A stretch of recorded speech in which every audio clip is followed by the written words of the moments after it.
All right, we're back a little earlier than we thought. I'm Bill Burt with Hector Longo with Burt Talk Sports here. Quick news, breaking story, really started happening last night. It appears it's official. Randy Moss is going to be traded to the Minnesota Vikings for a third-round draft pick. I'll say this, be careful what you wish for because it's something I've been probably touting for a couple of weeks. It's happened. Hector, you had a story in today's Eagle Tribune. Yeah, Bill, I think we talked about it on the way home from New York that day when they lost against the Jets. It was almost like we were ready to cut him. And that effort was deplorable that day. You had to think about that and say, what is he doing in the locker room between the two touchdown catches or the amazing catch in the end zone? What's going on in that locker room and how bad is he hurting that team? Obviously, there's going to be two reactions. I think one reaction is going to be this reaction, but I think we're going to be in the distinct minority. I think Belichick's going to take a hit for this. What are you doing? This isn't about winning.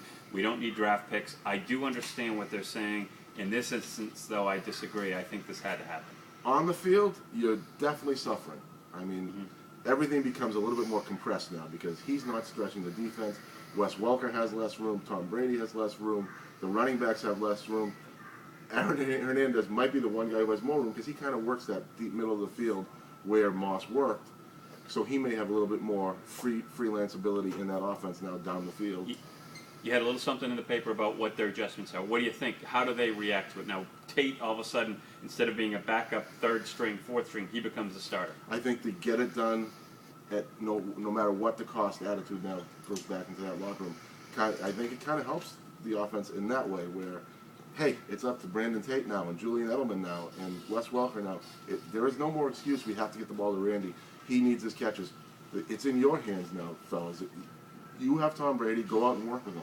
So if I say the game planning the Patriots, it's going to be a little different because Moss literally got doubled with the safety behind him.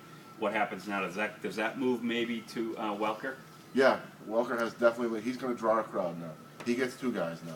But that, still, Bill, that leaves room for other guys. If you're doubling somebody, that means there's room elsewhere. Now, they've been proficient with Rashae Caldwell and Jabbar Gaffney. With those guys, they were a 1 second half collapse in Indy. From winning another Super Bowl. From going to and winning another Super Bowl, So, and that was with that bunch of journeymen. You still get a star in Wes Welker. And you have young guys who are at least that level, the Rashae Caldwells and Jabbar Gaffney. So you're better than that right now. Now, obviously, the defense is nowhere near where it was back then. But those young guys have a chance. It's almost a dream opportunity for those guys. Okay, if you could check out the Eagle Tribune, we'll have more stories in the paper on Thursday. And check our blogs and check the website for updates. We will have more in this trade and probably another video to come. Take care.